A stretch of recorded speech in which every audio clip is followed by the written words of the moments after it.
Hello?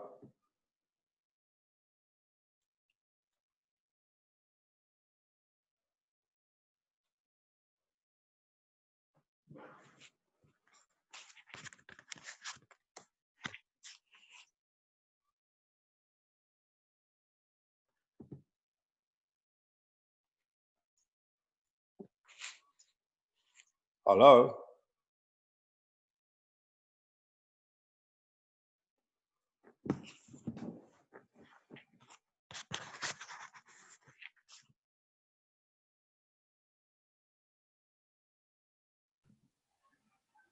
Stuart, you are on. Okay. Welcome to this one-hour webinar on whistleblowing, journalism and democracy. And of course, those three important concepts come against the background of the imprisonment and abuse of Julian Assange. We've got four speakers in the absence of a message from John Shipton, Julian's father. And of course, it's 2 a.m. in the morning in London. We're going to start with Scott Ludlam, former Greens senator, former deputy leader of the Greens, a committed advocate of human rights in just about every issue you can imagine. Scott will be followed by Greg Barnes, a very significant barrister for human rights, an author, former chair of the National Republican Movement. And Greg will be followed by David McBride, another brave, gutsy, principled human rights advocate, in particular concerning his revelations about probable war crimes in Afghanistan. And we'll finish with Christine Milne, former leader of the Greens in the Australian Parliament, former senator from Tasmania, extremely well known as a community and environmental activist, and more recently concerned with issues such as the extinction of species. And for the purpose of this program, it's possible that whistleblowers may be regarded as a possible extinct species unless we command the agenda, at least in the next hour. And with that introduction from me, and just a reminder to each of the speakers that you have 5 minutes each. It's difficult for the chair on Zoom to intervene if you take 25 minutes and not 5. So I ask you to be strict to the 5 minutes. And when you've finished your presentations to the public via Zoom, we will proceed to conversation and questions, which the latter will come from the audience. So in the absence of the wonderful John Shipton, father to Julian Assange, we welcome Scott Ludlam to the microphone. Welcome, Scott.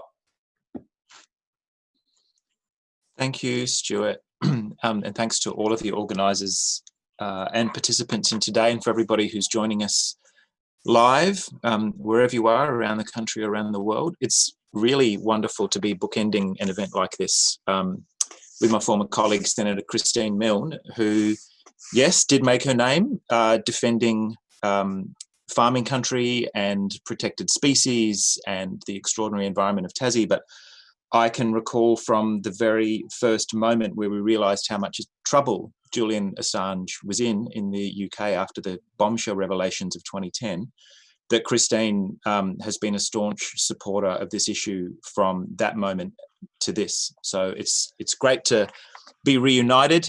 Also with Greg, who's like really been at this for the absolute long haul. I almost feel like a collective apology that we're still having to do this, but here we are. Push has come to shove. It's absolutely getting real now.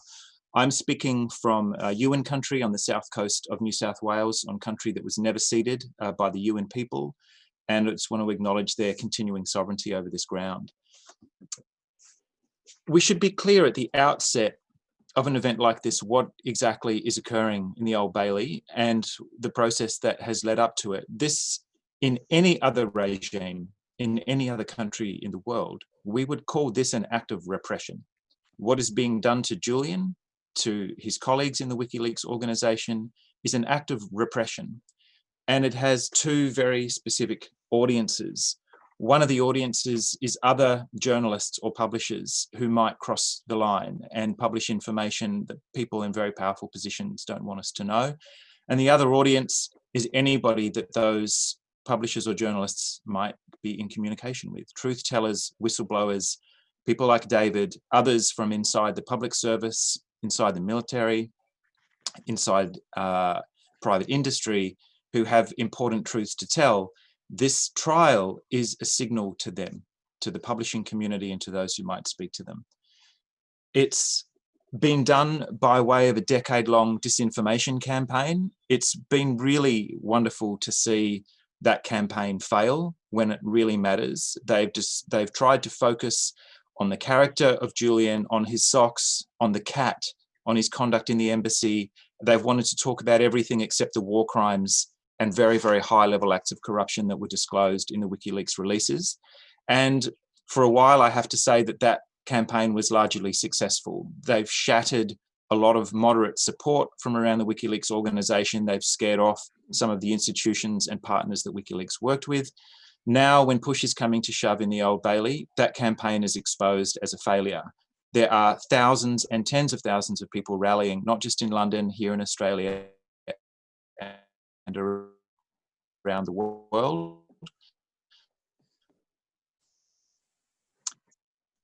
There are mainstream media organisations. This is not just about the character of Julian Assange. There's support out there. Our challenge is to convert that support into meaningful political action. The other thing that they've managed to do is exploit the British judicial system. And I know that the legal fraternity have to play it very straight and respect the outcome. But you would have to say that this trial, this extradition trial and the process that led to it has been marked by horrific procedural irregularities. Even the ability of the US prosecutors to land a new indictment at the absolute 11th hour after all the arguments have been formalized and submitted is absolutely extraordinary that that was admitted to the court. So we understand that this will be decided partly on points of law, but largely on the politics. And that's why events like this are really important. It is difficult for us, perhaps down here in Australia, to feel like there's much that we can do to intervene within the legal processes that are underway, but there's certainly a lot that we can do to influence the public debate, the tenor and the tone of reporting, and to create a critical mass of political pressure, which is where this thing is going to stand or fall. The thing about repression is that it is designed to provoke fear, it's designed to provoke surrender, but it can just as easily have the opposite effect and provoke anger and defiance. And that's why we're holding events like this. That's why I'm really proud to participate. That's up to us. Whether we choose surrender and fear or defiance and anger, that's something that each of us can make as a choice. And so now is the time for the visibility. Now is the time to prove that the disinformation campaign has failed. Platform, now's the time to use it. If you have connections to any side of politics, now's the time to exercise them. If you're angry about this, now's the time to demonstrate it. I'm really looking forward to hearing what the other participants have to say, folk who've been at this campaign in some instances for longer than me. Thank you all for being here. Thank you for joining us. And we look forward to getting Julian Assange back to Australia where he belongs. Thanks all. Thank you for that characteristically pithy, insightful analysis, Scott. And now it's my delightful responsibility to welcome Greg, presumably from Tasmania, where hopefully the bandwidth is okay. Yes, because we got NBN to the door. That's why. Well, the NBN's the only place that works is in Tasmania. So firstly, can I thank you all for being here this morning, and thanks to Scott for that excellent, short, and I think beautifully summarised picture of the Assange case. I've been in this since about 2012 in varying guises. So what I thought I'd talk a little bit about today is the dual process that's happening and the nature of extradition cases, so people understand. One of the points that needs to be made to those who are supporting Julian, who want to help, is that this is an extradition proceeding, not a trial.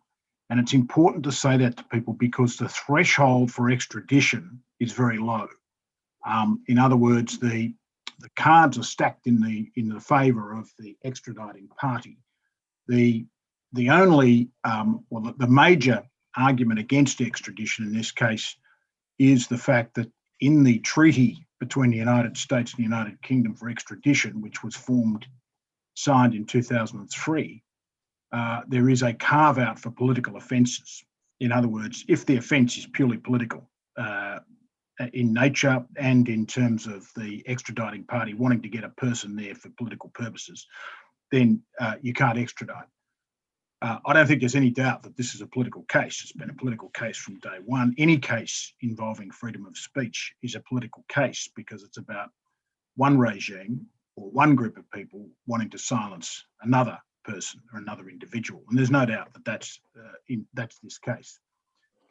And so the pursuit by Julian's London team of witnesses who can attest to the political nature of the case, I think has been superb. And I think it's been a very, very good first week. I mean, I have to say to you, I won't be surprised if the court decides to extradite. But remember, this is only the first step. This case will go a long way. It'll go to the UK Supreme Court, which I think might have a very different view because it's a very good court and a very liberal court. Yeah, by liberal, I mean with a small L. However, we don't have time for that because Julian Assange is banged up in the equivalent of the Goulburn Supermax notorious prison, Belmarsh, where where the way in which prisoners are treated is in breach of a whole range of international human rights standards for prisoners, including effective solitary confinement under the guise of COVID protection. And at the end of the day, extradition, unlike a lot of other areas of law, is deeply political in this sense, that if a government wants to intervene to stop an extradition, it can, and it does. And we have seen in Australia governments intervene in cases or refuse to extradite people to other countries, particularly if the death penalty is in play. Now, there's absolutely no doubt, as Bob Carr has been saying very eloquently and emphatically, the key country in this issue is Australia. And that's because Assange is an Australian citizen. But it's also because Australia has been such a loyal ally of the United States. No ally in this part of the world, excepting perhaps Japan, has done more for the current United States obsession with China than this government. And so in terms of dollars in the bank or favours, this country would be ahead of just about any other country in the world when it comes to the way Washington thinks about its empire. the opportunity for Maurice Payne as Foreign Minister to pick up the phone and speak to Mike Pompeo has never been better. There is growing disquiet about the Assange case. There's been growing disquiet for some time, but particularly acute now, as Scott said, because we're at the pointy end of this.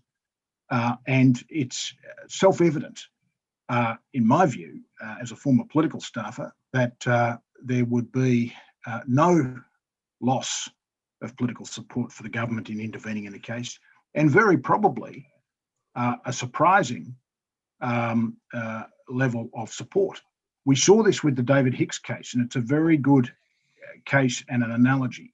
You know, this was where the Howard government, the most conservative government in Australia's history, was dragged to talking to the United States to bring Hicks back to Australia because there was pressure in marginal seats. Which brings me to the last point I want to make, and that is that, and Scott knows this better than I, and Christine, of course, as former MPs, but politicians respond to pressure, and particularly respond to pressure in marginal seats. And if you're getting a whole lot of traffic into your office via email or phone calls or letters or people dropping in with delegations about the Assange case, you're having impact. And that feeds back to Canberra, where in the party room, these matters get mentioned. Now, again, I was on a platform with Bob Carr and Mary Kostakidis earlier in the year, and Alison Bronowski, and Bob was making this point. Organise. It sounds routine. It sounds, to people, I think if you do it individually, this is too tough and too hopeless. But do it. Organise those meetings. Remember this about Hicks. It was delegations who went to see Alexander Downer in his electorate office in Mayo and other marginal seat members around Australia that got Howard worried. Now, the level of support for Assange, I would say, is a lot higher than Hicks for a range of reasons that I won't go into here. But one of them is the personal side of Julian's story, and we've seen 60 Minutes program on Stella Morris and his children, and a number of people who stopped me in the street here in Hobart afterwards, who are not particularly political, who said, just got to get that guy out of there and get him back with his family. And so there are a range of pressure points that can be put on the government. So I'll finish on this note, Stuart. This is a case which in the courts will play out in a particular way.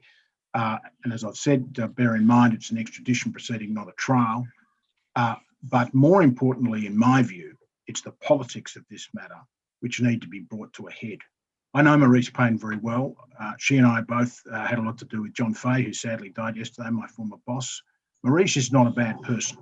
Maurice is a decent person, but she's a person who follows the departmental brief. And what we need is a departmental brief going to her that says, there's really something you can do about this case, and Australia should be doing about this case. We shouldn't be relying on the United States election to change matters, because just remember, Joe Biden will get a lot of pushback from Hillary Clinton and that faction of the Democratic Party to leave Assange where he is. So I guess I'll end on this note, up and at 'em. I'm lucky I've got a local member in Andrew Wilkie who's doing an enormous amount on this issue. But we all live in electorates. We all know people who live in electorates. We all know marginal members. You've got to hit them hard and keep hitting them continually until we see Julian Assange back in Australia. Thanks, Stuart. Thank you very much, Greg, for that characteristic political astuteness. Makes me think we should move the federal government of Australia to Hobart. Don't do that. Oh, no, Stuart. No.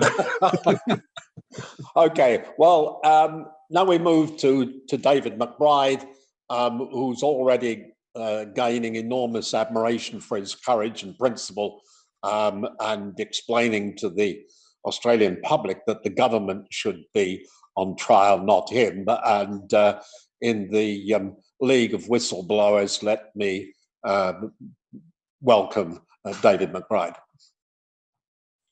Is David there? Okay, so David doesn't appear to be here at the moment. So in that case, I go to Christine, whom I assume is looking for extinct species somewhere in Tasmania. But Christine, thank goodness you are here. We look forward to hearing from you. Great. Look, thanks, Stuart, and thanks, everyone. And so good to talk with people about this case because this is really fundamental to Australian democracy and to all of us as Australian citizens. But before I begin, I'd like to acknowledge that I am here on the land of the Milne people here in Hobart, and to acknowledge the land was never ceded. I joined the seminar today because I can't stand the fact that an Australian citizen is being tortured in plain sight, is being reported as having been being tortured, continuing to be tortured in Belmarsh prison, and yet the Australian government just completely ignores it. He's one of us, and we've got to realise that it could be us. It could be any one of us. It could be any other journalist. It could be any other Australian citizen. And so I want to join with Scott and Greg saying very clearly, don't rely on the Australian government doing this out of the goodness of their heart. They're not going to. In fact, their prejudice indeed is not to.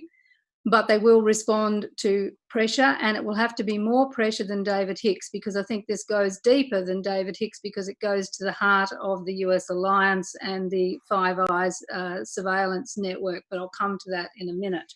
So it's really important that Prime Minister Morrison and Anthony Albanese are confronted with this every day. Every press conference, every statement about anything, we need to make sure there is a question about what are you doing, what are you saying, what are you doing to bring Julian home. But the other thing is I can't stand it because of what it does about undermining freedom of the press and democracy, because this is a killer blow to democracy worldwide.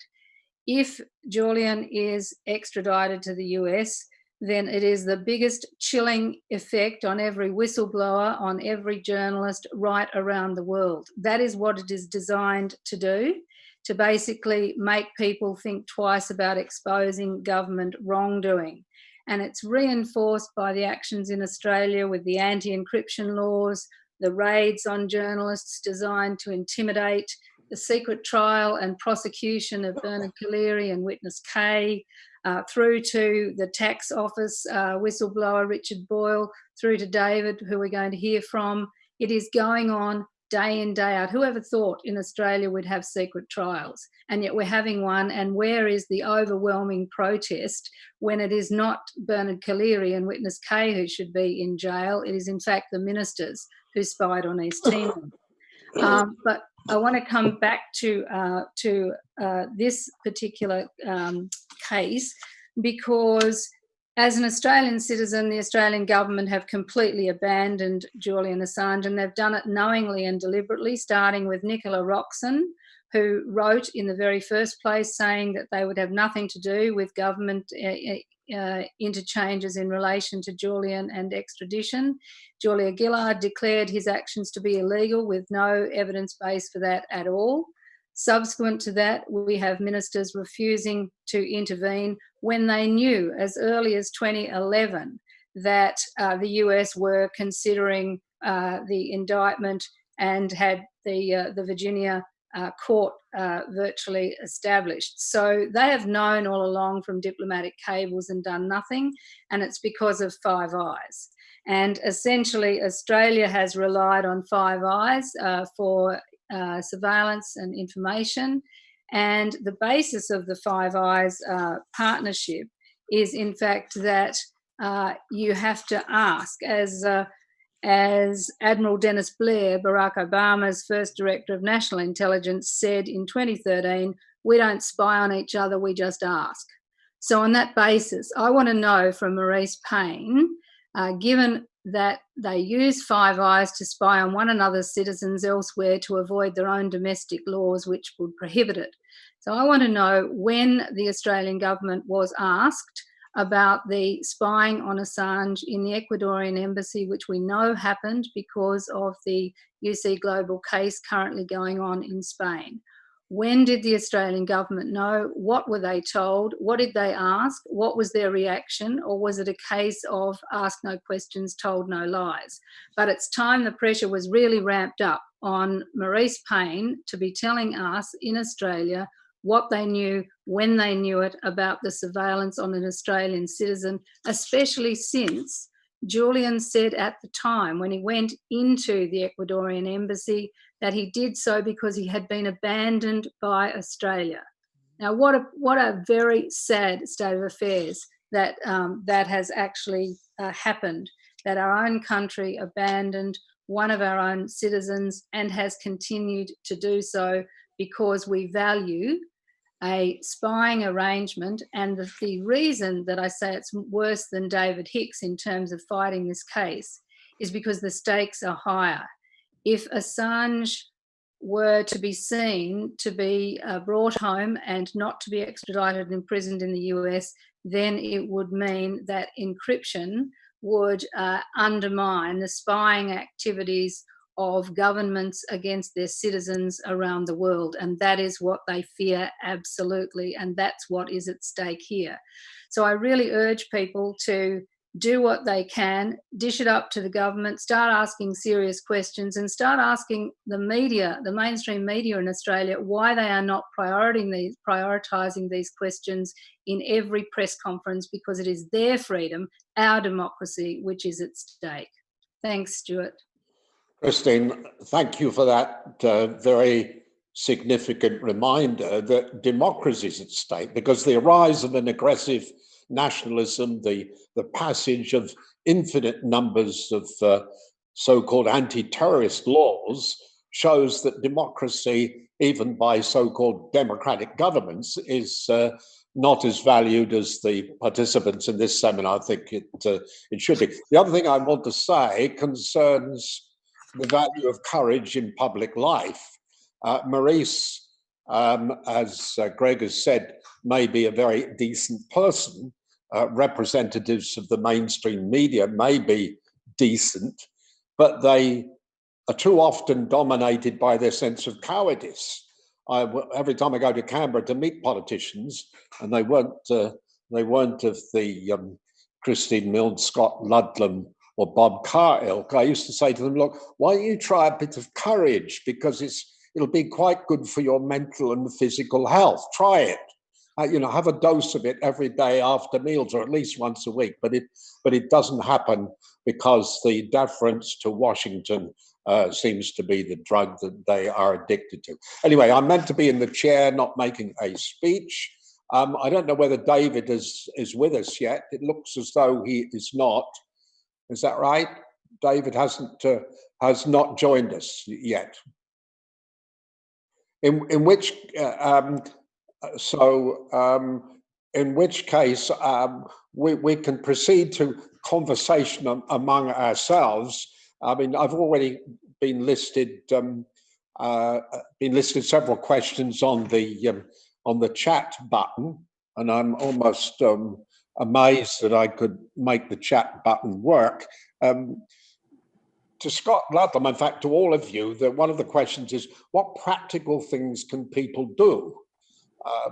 For example, I was at a rally outside the law courts in Sydney earlier this week, and it was distinguished by having no journalists there and no lawyers. So there was all these well-gowned, beautifully dressed people rushing in and out of the courts with their legal files, but not one of them joined the rally that was outside. So the question is, I get a repeated question, not just to Scott, but what practical things can people do? And you can all. I'll start off if you like. Great, go for it. Yeah. I sort of mentioned a few things earlier, and I wouldn't underestimate this. Getting together with others and talking to your local MP. I mean, I talk to MPs from all sides, and this does work. That is that you go to their electorate office, you email their electorate office, you ring their electorate office, not in a harassing way, but in a way that shows that this issue is resonating in the electorate. That is that people are concerned about it. I think with the focus on the Assange case now, I mean, this is, I've done Sky News a couple of times last week on it. The commercial TVs are picking it up and running it. So it's not just, dare I say it, an ABC, SBS issue anymore. It's now gone into that commercial media, which is broadly watched around Australia. and particularly in marginal seats. And so, again, I would emphasise that nothing beats it in terms of, wanting to put pressure on a government. Okay, I gather David has joined us, but in anticipation of him joining us, one of the questions, which is for you, Greg, perhaps later, you might make some observations about the common ground issues in the David McBride case and what's happening to Julian Assange, even though, as you've reminded us, that case is about extradition. So can we go to David? I'm told that he's joined us. Is that correct? Yeah, Stuart, I'm here. Okay, good. Welcome, David. Thank you. I've been watching Julian Assange's case with great interest, and I've been very impressed with the witnesses he's had come along. We can, Greg Barnes will probably agree with me. You can judge the strength of a case when you weigh up the two different sets of witnesses, and the government's witnesses are pretty shonky. His witnesses are pretty good. He seems to have a lot of heavy hitters. They all speak well. I was very interested to see Clive Stafford Smith, and he handled the questions very well, which the QC Lewis tried to rattle him, and he handled it extremely well, even on details of American law. So yeah, I'm actually quite buoyed by what's gone on the last couple of days. Unfortunately, it's obviously going to be a long process, in that there'll be appeals and etc., and it won't be resolved by the time that comes. But I think it can only help my case, because I think there are a lot of similarities, and there are a lot of the fundamental question being, we shouldn't be prosecuting those that reveal state crimes. We should be actually looking at those who have committed state crimes, and we should actually have some sort of a balancing system where if someone has exposed terrible acts by states which have killed thousands, millions probably, we need to look at those actions rather than try to blame the leak. I haven't tweeted about it, but you've got the best representation of how obscene this thing is when the Americans under Pompeo are about to set a guy called Sergeant Hekmatullah free, who was a Taliban guy who killed 3 Australians in cold blood. And okay, that's part of the peace process. That's fine. But they're prepared to sort of say, okay, you're a traitor. You came out and you shot these Australians, and even though Australia is our strategic partner, as they call it, they're going to show more mercy to Sergeant Hekmatullah, and yet at the same time they want to put Julian Assange in jail for 175 years, and his only crime is revealing their own shonky dealings on a massive scale. And the fact that they see one man as kind of blameless, and they're probably ready to set Hekmatullah up for a nice life, and yet they want to put Julian Assange in jail forever and erase his memory. It shows what a dystopian world we are living in.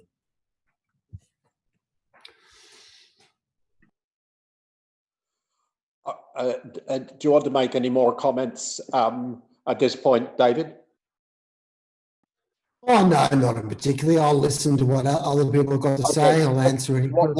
While we're still with you, can I just revert back to Greg, and perhaps for the education of all of us, identify the common ground that you see between legally between David's case and the incarceration of Julian? Well, thanks, Stuart. I mean, I'd say, but I'd also add Bernard Collaery's case in here. Yes. There are 3 things. Well, there's one thing that they have in common, which is the use of legislation to which was essentially designed to prevent the disclosure of information that was harmful, genuinely harmful to state interests, the country's interests.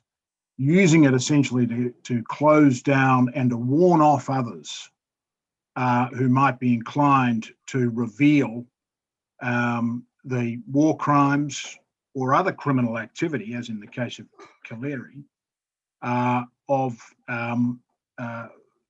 nations such as the United States. The other issue which is significant, and this is where Assange is a little different to McBride and Kaleri cases, is in Assange you have, for the first time, the extraterritorial reach of domestic espionage laws. So this is a person in Assange who did not set foot in the United States, who only published in the United States indirectly, and yet is being prosecuted. Now, this was a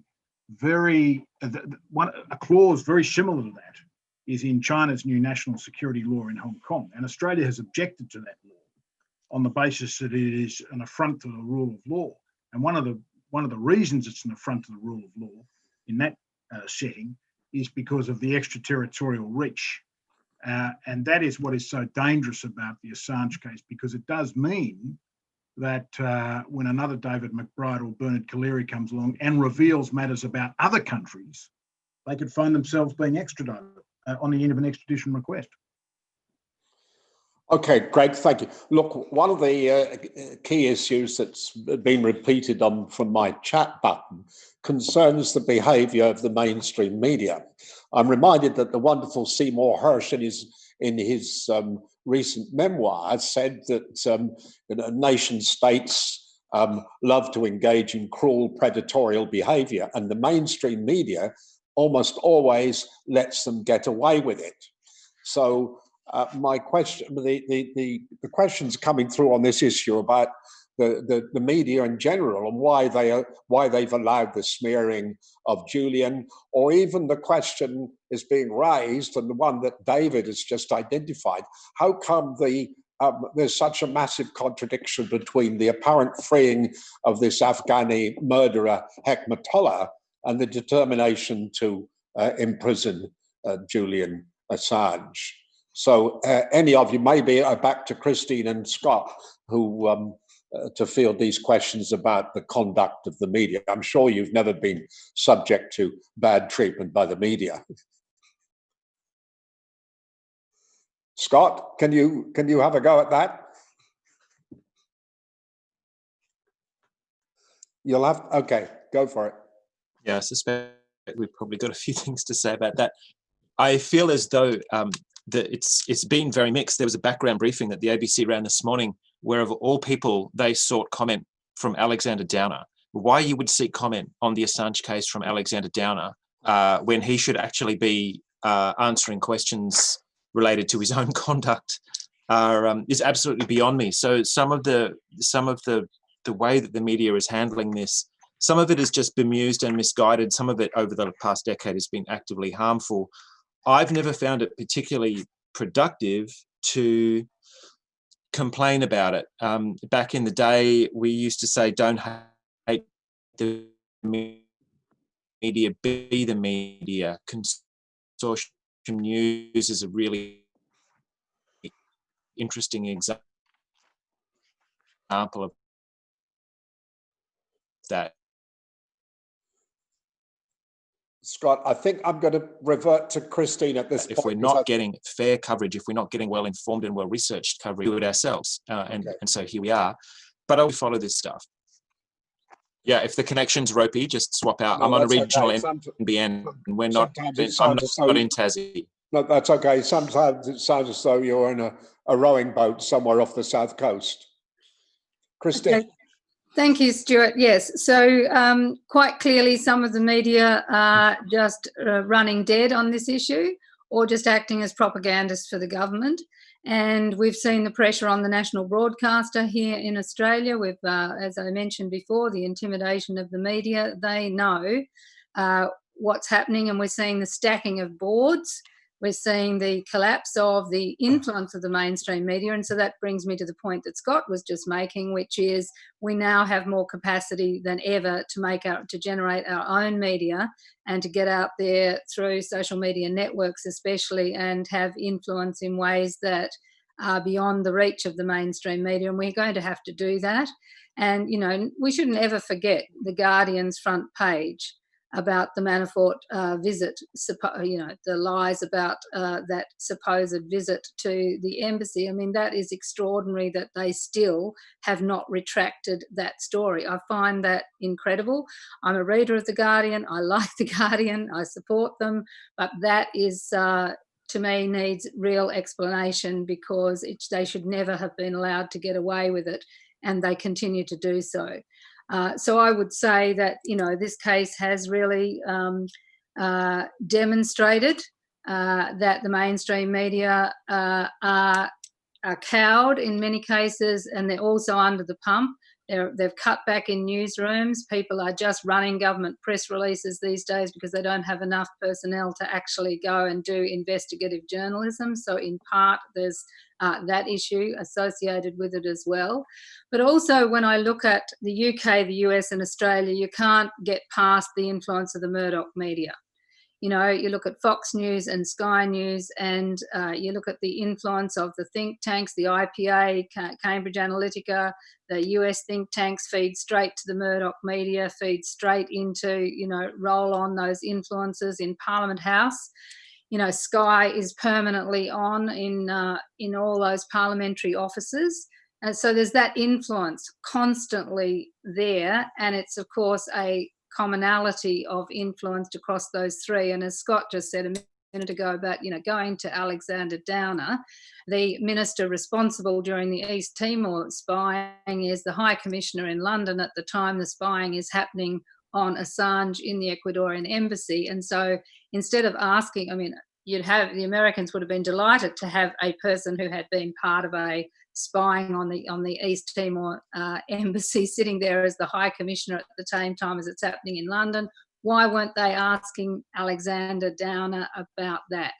So I find that kind of thing, it's not that they don't know what they're doing. And the other thing is that national security laws and the encroachment of those laws have been undermined journalism in Australia incredibly, because all ministers have to say is, oh, that's a national security matter. I know, but I can't say anything. And they all go, oh, yes, well, the minister couldn't say anything because it's a national security matter. And that's the point Greg Barnes was making a moment ago. Everything now anything you don't want to talk about suddenly becomes a national security matter. As we had with, you know, on the water matters, suddenly you couldn't talk about those when it came to refugee matters. And so we're seeing increasingly this real cop-out from ministers. And the other thing that people may not be aware of, but the Parliamentary Joint Committee on Intelligence and Security, it's prevented by the Intelligence Services Act from reviewing Australian intelligence gathering operations. So unlike the US, where you can actually still have really quite robust interrogation by congressional committees of the spy agencies, in Australia you can't, and the media wouldn't get access to that anyway, which comes back to why whistleblowers are so important. But of course they're prosecuted under those security laws. So we're going round and round with the same thing as this encroachment on civil rights, and the civic space is being narrowed by this focus on national security laws. Christine, you've reminded me that the heading for this seminar is Whistleblowing, Journalism and Democracy. The three, each of them need to be recharged, and in particular to demystify all these false claims about national security. It's become some sort of god that you have to worship. It's intellectually lazy to merely repeat the words national security. And in my debates, for example, with members of the Zionist lobby, the charge that slight criticism of Israel is anti-Semitic is the same sort of lazy trip that people go on, and particularly the media colludes with. Can I just go to an issue now that's come up under chat about the law, the assumption that we only have to make an appeal to international humanitarian law to feel protected. We only have to make an appeal to the deliberations of the Australian High Court to think that principles towards a common humanity will be protected. But there's a lot of feeling among the general public that no longer holds. Can we have, I mean, I think, Scott, you began by saying that the judicial system in Britain had been exploited over in the conduct of the hearings against Julian. Can we come back to this question as to whether faith in law needs to have a massive injection of one needs to be rejuvenated? I feel like probably best to throw that one to Greg, because he'll choose his words more carefully than I might. I just feel as though the vast irregularities, the legal irregularities that have accompanied this from as far back as 2011 are a pattern that you would be extremely naive to ignore, right up until and including the conduct of the extradition proceedings over the last 4 or 5 days. Just, I don't come from a legal background, but reading the commentary of those who are following it with greater expertise than me, it's bizarre. The arguments that are allowed to have been led and some of the procedural shortcuts that the prosecution's been allowed to get away with are absolutely bonkers, as far as I can tell. Greg, you're our unpaid counsel on this. Yeah, well, I don't disagree in terms of the procedural irregularities in this particular case, but they go back to also the conduct of the Swedish prosecution service. This has been an irregular case, partly because in the area of extradition law, the breadth of judicial discretion is enormous. And so some courts will be much less likely to condone this sort of conduct than other courts. And I think there's been some decisions in this case, which I don't agree with. I don't disagree with Scott, but I think they've been bizarre. More generally speaking, though, I think the High Court in Australia, and I think a number of courts, have been far too ready to uphold very serious breaches of human rights. I'm thinking particularly, and this is more broadly, but thinking particularly the case of Al-Khattab, which in the High Court, where the High Court said in a majority decision that it was okay to detain children in immigration detention forever and a day. Now, partly that's because of a weak human rights protection in Australia, very weak human rights protection. And so what it means, for example, the Kaleri case, I think if the Kaleri case, for example, which I know a little bit more about, David, than your case. I mean, I've been following your case, but I know Bernard very well and been following his case. In Canada, for example, where you have a robust human rights framework in the Charter, I think it's doubtful there would be as much that would be allowed to be heard in secret. I think it's really doubtful. But more generally, I do think that there has been a shift to what we call positivism in the law and black letter lawyering, as opposed to the sort of lawyering that we saw from people like Michael Kirby and Lionel Murphy. Having said all that, I'll give you one piece of good news, which is unrelated to the case, but it is around this issue of secrecy and democracy. On Friday, Justice Morty Bromberg in the Federal Court ordered the release of a person who has not been granted a visa, despite the fact that, and cannot be sent back to the country from which they came, I think Iran. And Peter Dutton has refused to make a decision about that person now for, I think, 2 years, and just left them in immigration detention. And so a habeas corpus writ was used to have that person released. So there are, encouraging signs from time to time, but I do think that prosecutors and prosecution, when it comes to national security issues and national security laws, spook the courts. And I think that that is one explanation as to what's happened in the UK in this particular case, in the Assange case, I should say. Okay. Anybody else want a dollar's worth on that, Christine? Yeah, well, I agree with what Greg's saying, but the other thing is that decisions about whether or not to proceed to prosecution have become increasingly political, and that is, as Greg says, that's spooking the courts. So the decision to prosecute Kaleri and witness K, for example, Brandis wobbled on that for a long time. He knew exactly how political that was, and he didn't do it, but Christian Porter had no problems with doing it. And the same thing has happened with Assange in the Obama administration. You know, I understand that from their point of view, the Department of Justice couldn't find any evidence that Assange's actions differed from those of any other journalists of the newspapers who had published the leaks. And so they made a decision on the basis of recommendation from the Department of Justice, but along comes Pompeo, former CIA, and makes a political decision to prosecute on and tries to prove that Assange's actions are not those of a journalist, when in fact, as Tim's made very clear in the case this week in evidence, that what Julian Assange was doing is what journalists do, which is precisely what the Department of Justice recommended. So what we're seeing is an increasing, increasing issue of authoritarian governments deciding to override Department of Justice recommendations about what is appropriate in the law and actually go pushing a very strong case with their Department of Prosecutions to get going and actually prosecute this. So that's what I think we have to be aware of. When you mentioned, Stuart, about do we have to have renewed respect for the law? Yes, we do. We need robust defence of the law and to stop the political interference in the law. They get a chance to make the laws in the Parliament.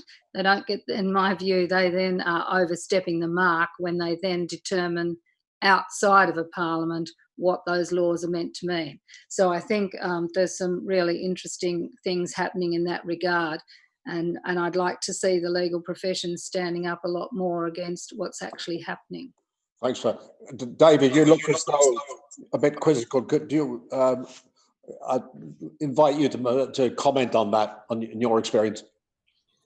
No, look, I agree. And in some ways, everyone is right about the fact that we have problems with the press, the mainstream media. And in some ways, while it will be hard, it'll be better for the cause for me to be convicted and for this issue to be looked at by the High Court, in the sense that the central question is, can a government pass legislation to make it illegal for people to report government crime? Now, obviously, purely on the numbers, they can do that, and that's what they've done.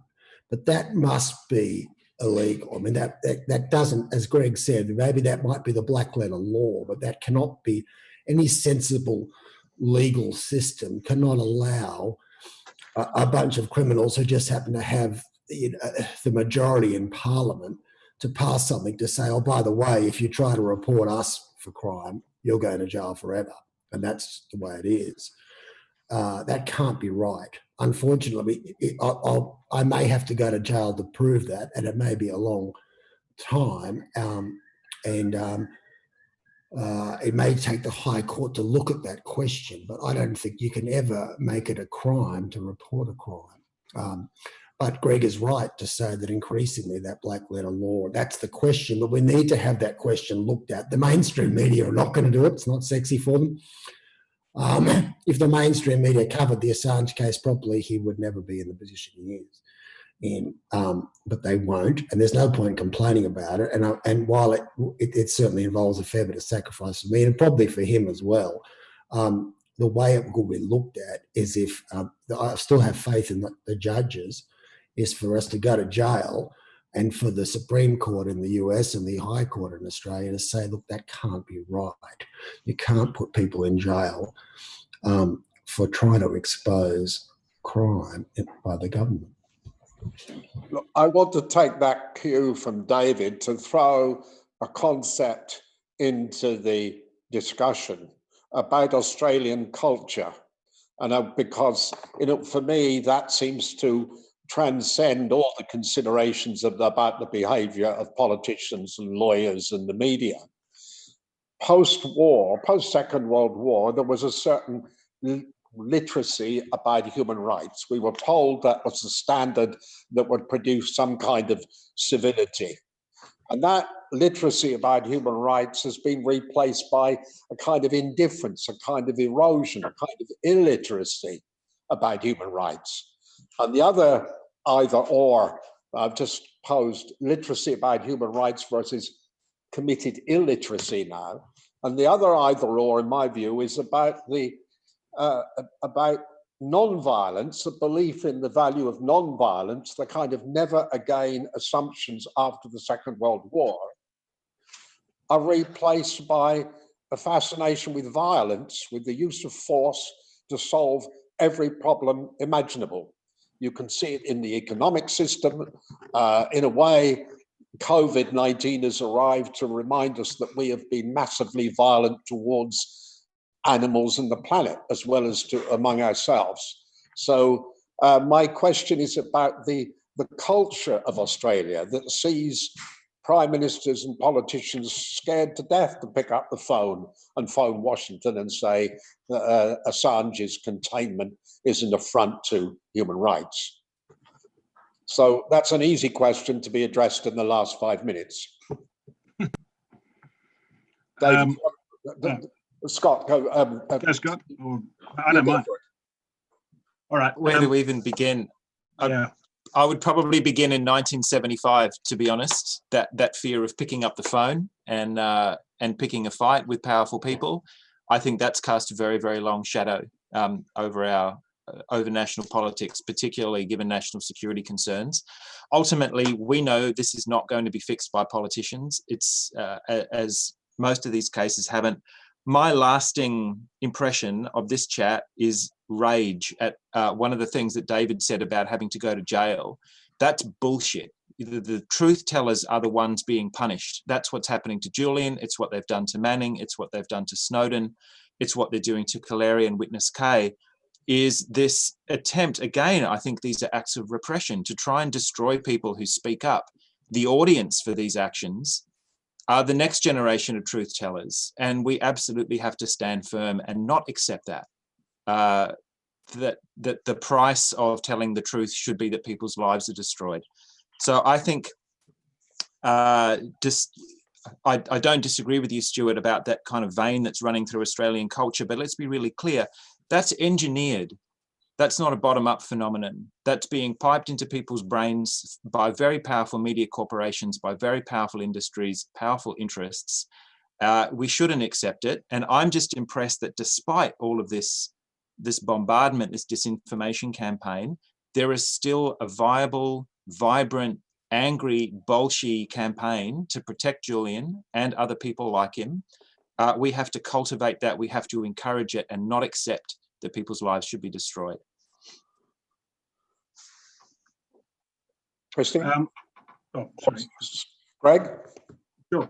I mean, just to pick up one aspect of what you've talked about, and that is the indifference to human rights. I find it extraordinary that in Australia, most people, for example, think that they should always cooperate with the police.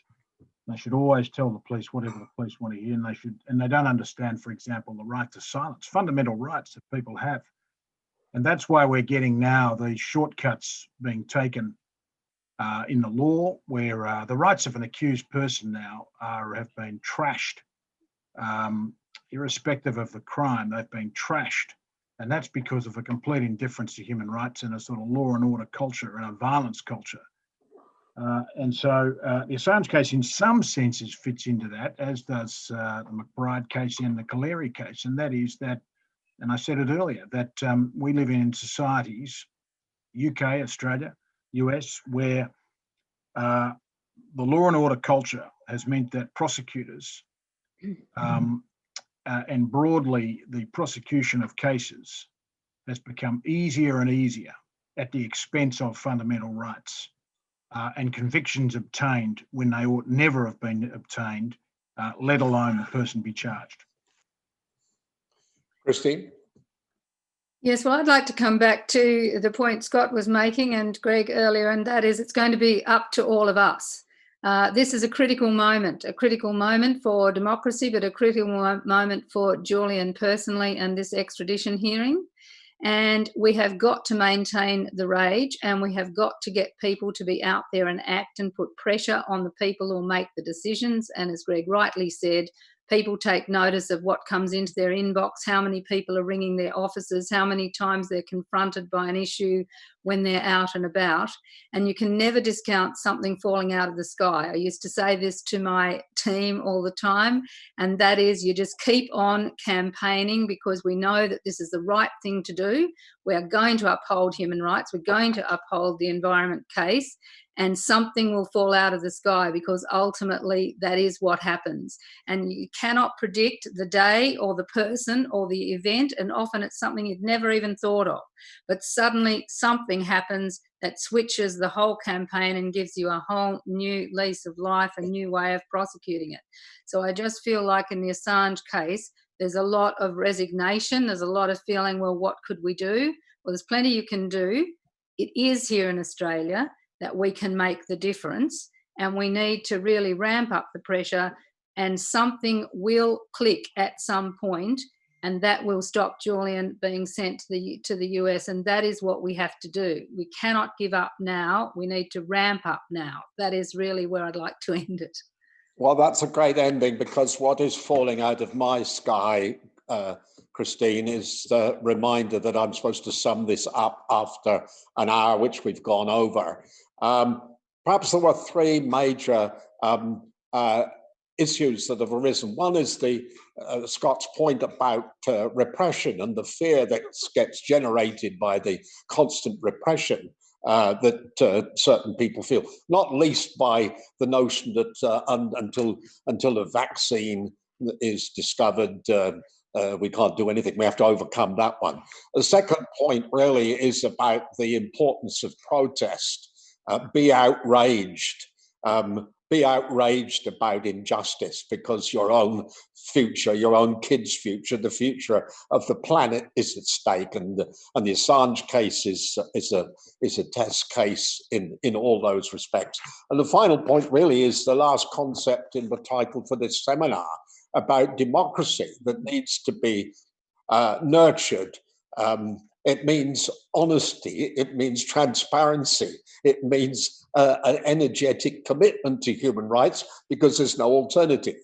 And otherwise, beware Saudi Arabia and Hungary and Russia and China and so on, or even certain features of that large country that we're supposed to be deferential to, namely the United States. Thank you all so much. That's certainly obliged me to, in the next hour, phone my local member. Good luck to all of us. Good luck to all of you. May we meet again face to face over a drink, and not necessarily by Zoom. Thanks, Stuart. Thanks, Kathy.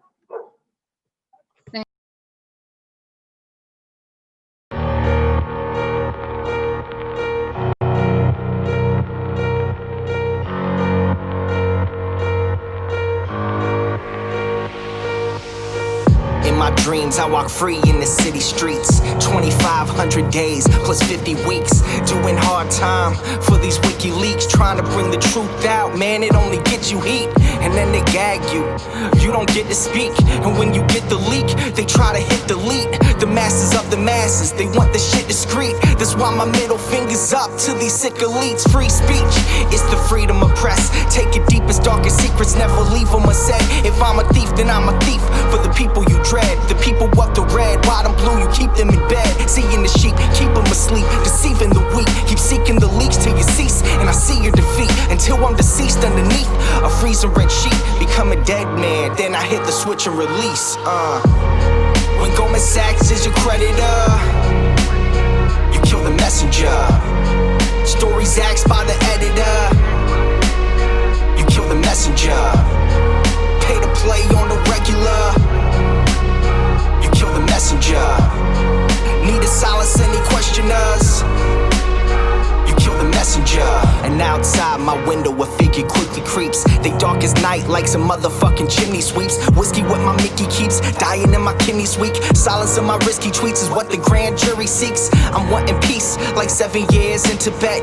Now rest in peace like 7 years under threat. Cause I've released 7 vaults, they upset. They ended the rape sentence, but the US still insists to rest. I guess it's a sin to take the truth and disseminate. MLK to Gandhi, take aim and eliminate.